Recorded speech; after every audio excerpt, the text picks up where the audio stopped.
Welcome to Timeless Tales of Faith, where we explore the timeless stories of the Bible and uncover the wisdom and guidance they offer for our lives today. In today's video, we are going to dive into the fascinating story of King Joram, King Jehoshaphat, and the prophet Elisha. Let's get started. In the 18th year of King Jehoshaphat's reign, Joram, son of Ahab, became king of Israel. He sought to assert his authority over Moab, but little did he know that God had a plan to display his power. King Joram had just ascended to the throne of Israel. He was determined to make a name for himself, unlike his father, who had been swayed by his wife Jezebel's evil ways. Joram decided to confront the king of Moab, who had rebelled against Israel's authority. Mesha, the king of Moab, has rebelled against us, Joram told his advisors. We must take action. But your majesty, one of his advisors cautioned, Mesha is a powerful king. Are you sure we can defeat him? We have no choice, Joram replied. We must assert our authority.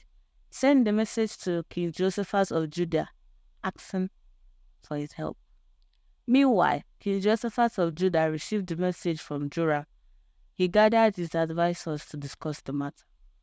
Joram wants our help to battle Moab, Jehoshaphat said. What do you think? Should we help him? I think we should, one of his advisors replied. We have a treaty with Israel. We can't just abandon them. I agree, Jehoshaphat said. Let's send a message to Joram. Agree to help him. We will march together to Moab. The two kings set out with their armies, joined by the king of Edom. After 7 days, their water supply was almost gone. This is a disaster, Joram said, worried.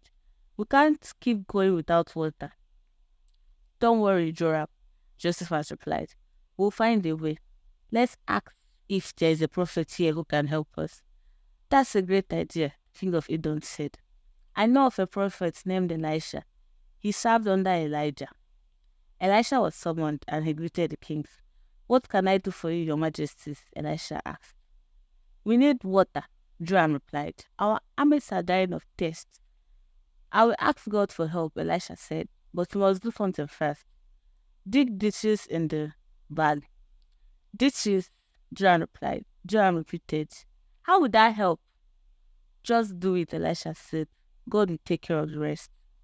The kings obeyed, and the next morning water flowed from Edom, filling the valley. Look, one of the soldiers exclaimed. Water! God has provided for us. The next morning, the Moabites looked out at the valley and saw the water flowing, but to them it looks like blood. Look, one of the Moabite soldiers exclaimed. The kings fought with each other. The water is red with blood. That means they have destroyed each other, another Moab said. Now is our chance to attack. The Moabite army charged towards the Israelites, but they were met with a fierce resistance. We can't let them win, the king of Moab shouted to the soldiers. Fight harder! But despite their efforts, the Moabites were defeated. The Israelites invaded Moab, destroying cities and crops. This can't be happening, the king of Moab cried out in despair. We are so sure we would win. In desperation, he turned to his son, his successor, and said, I must sacrifice it to our gods. Maybe they will turn the tide of battle in our favor. The priest trembled with fear, but the king's advisors urged him on. It's the only way to save our kingdom, they said.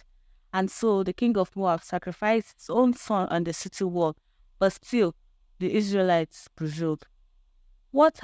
We have done everything we can, one of the Moabite soldiers said, defeated. Our gods have abandoned us. The king of Moab looked out at the destruction and wept. I have lost everything, including my son and my kingdom. The story of King Joram, King Jehoshaphat, and the prophet Elisha teaches us about the power of faith and obedience to God. Despite the overwhelming odds against them, the Israelites trusted in God's promise and were victorious. The Moabites, on the other hand, relied on their own strength and were defeated. Reflection question. What are the challenges you are facing today? How can you apply the lesson of faith and obedience from this story? Are there areas in your life where you are relying on your own strength rather than God's power? How can you trust God more fully to provide for your needs? Thanks for watching. If you like this video, be sure to subscribe to our channel for more Bible story videos. Give us a thumbs up if you enjoyed it and share it with someone who needs to hear this story. Let us know in the comment section what you thought and what story you'd like to see next. Don't forget to hit the notification bell to stay up to date on our latest videos. See you in the next one.